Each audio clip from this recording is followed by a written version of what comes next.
Thank you, Professor Sato, for sharing your thoughts on Dr. Babasaheb Ambedkar. हमें भी आपसे जब भी सीखने की प्रेरणा मिलेगी. Thank you very much. Now I would like to invite Dr. Chaitanya Bhandare.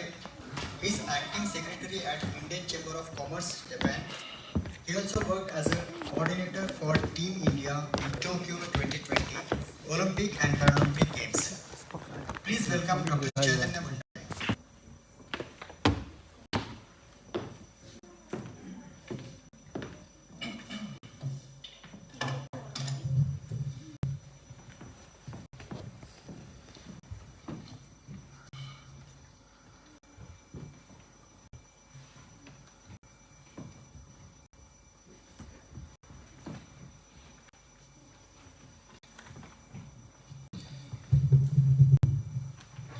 Thank you, Lalit, for the introduction.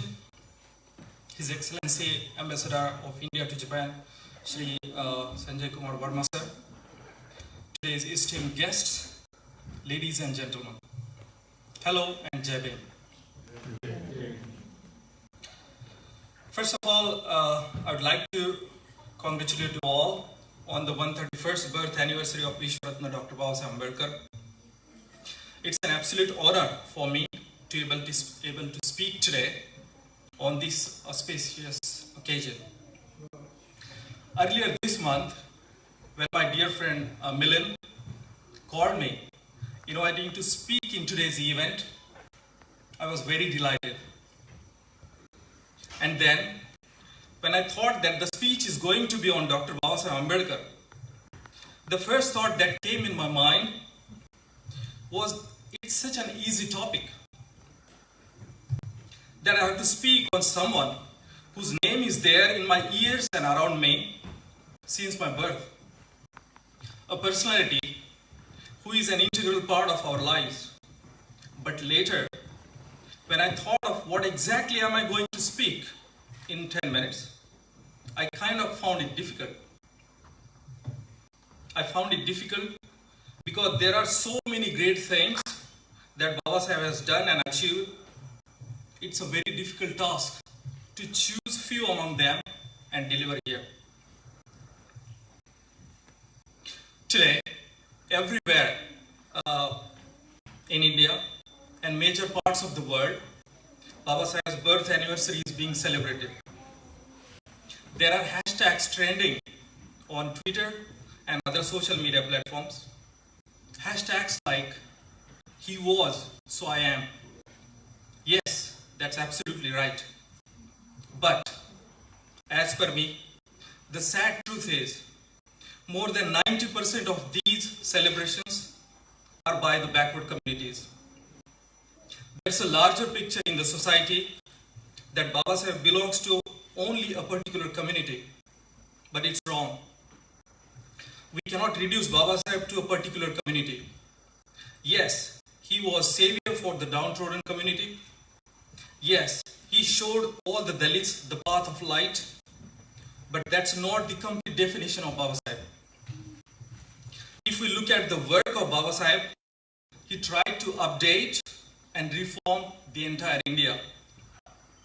The India that belongs to everyone and not just the backward communities. Babasaheb created or was instrumental in putting foundation on some of the most important ideas and institutions that are at the center of the development of India today. One of such institutions was the Reserve Bank of India. The RBI, which is the heart of Indian economy, was set up on the recommendations from the Hilton Commission, which was also known as the Royal Commission of Indian Currency and Finance. However, it's still not widely known that most of the part of the Royal Commission's recommendations were based on the book entitled The Problem of Rupee, Its Origin and Its Solution, which was written by Dr. Babasaheb. Dr. Babasaheb had given a presentation on the need and working style of RBI in front of the Hilton Commission. Babasaheb, during his tenure as a labor minister, made major reforms in the labor laws of India and reduced the working time from not more than 12 hours to not more than 8 hours. And one of the most prominent and revolutionary work by Dr. Babasaheb was the Hindu Code Bill. Taking head-on the fierce opponents from the male-dominated social groups, Babasaheb fiercely advocated for women's rights. With the amendments in the bill, Babasaheb gave the women equal powers so that they would stand equally with men. The equality rights for women in the bill are not only for the ladies from the backward classes, but the entire ladies irrespective of their class. I think the real heroic work on gender equality in India was done by Dr. Babasaheb. And not to forget the great social reformers Mahatma Jyotiba Phule and Savitribai Phule, who started first school for girls in India. In 1848, it's almost 100 years earlier, before than India obtained freedom from British rule. And the constitution written by Babasaheb was not just for the backward communities, but for the entire nation. These and many more examples are there which show that Babasaheb shouldn't be reduced to the leader of just one community. He was the leader of masses and of the people from every group of Indian society. And that's why he is and should be called even the father of modern India. When I think of Babasaheb, I ask myself one question: how much can a human being do in one term of life? Generally, around the first 25 years of our life, we spend in completing higher education. And if that involves a PhD, the age goes close to 30. After the PhD, it takes around 10 to 20 years for a researcher to be called an expert in the field. But with this calculation, Babasaheb achieved knowledge and done work which is equivalent to more than 10 lives. If we look at the expertise of Babasaheb, he was a political leader, an eminent jurist, an economist, philosopher, anthropologist, historian, orator, writer, scholar, and even editor of 4 newspapers. And even in this mind-blowing busy life, Babasaheb wrote around 20 books and more than 40 internationally important research papers, which are still used as references in research work. Personally, I have lived my life always looking up to Babasaheb. In my life, I have had extremely difficult times, especially in my educational life. But every time for me, Babasaheb and his life was like the Polaris, the North Star which guides a person in dark nights. After passing my high school studies with first class from a small town named Dharmabad in Nanded district, my parents and well-wishers had big hopes and expectations from me. But as disastrous as it could get, I failed in the 12th standard examination. And with this shock, I left education, started working as a truck driver for 2 years. And then, as I said earlier, the Polaris, the North Star, guided me to Millen College in Aurangabad city in Maharashtra. Millen College is the educational institute which was founded by Babasaheb in 1950. As a matter of fact, Babasaheb established People's Education Society in 1945, which is the umbrella organization of 12 colleges including Millen College. Every year, thousands of students, more than half of which belong to backward classes, graduate from these colleges.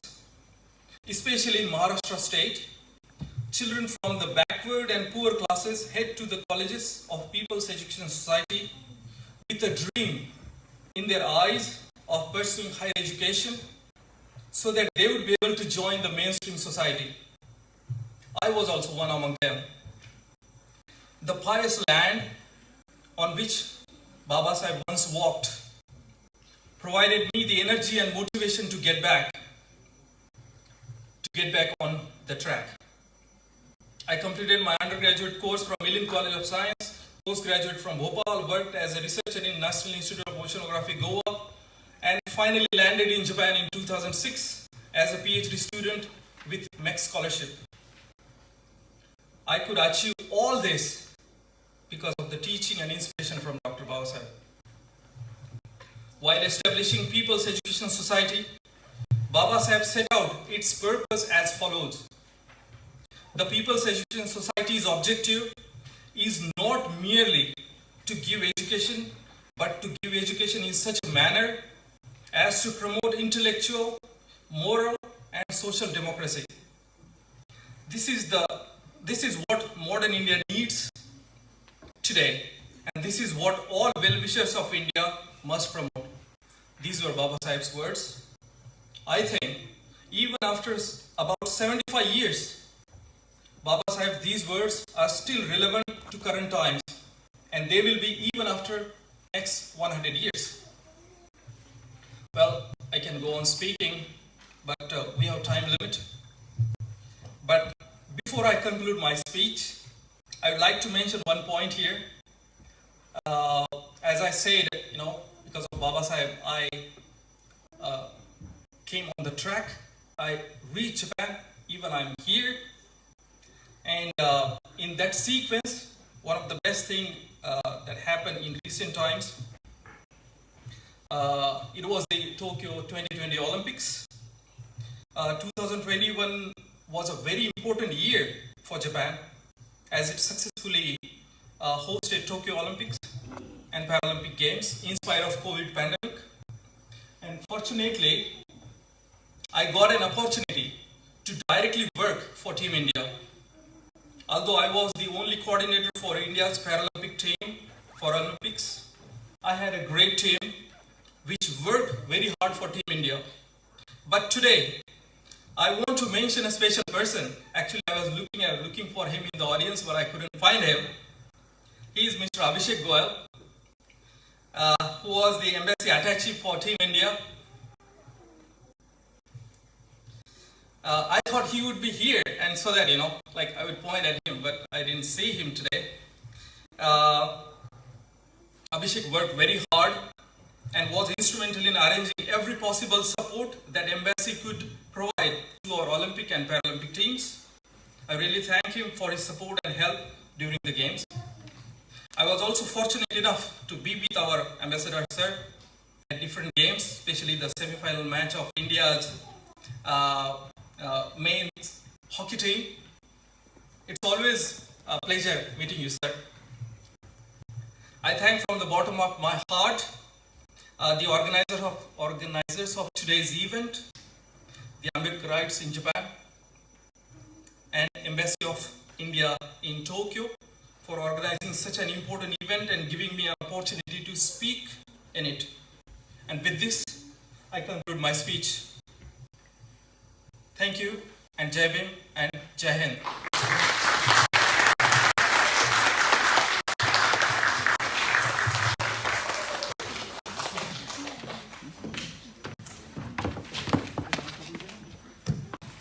Thank you, Dr. Chaitanya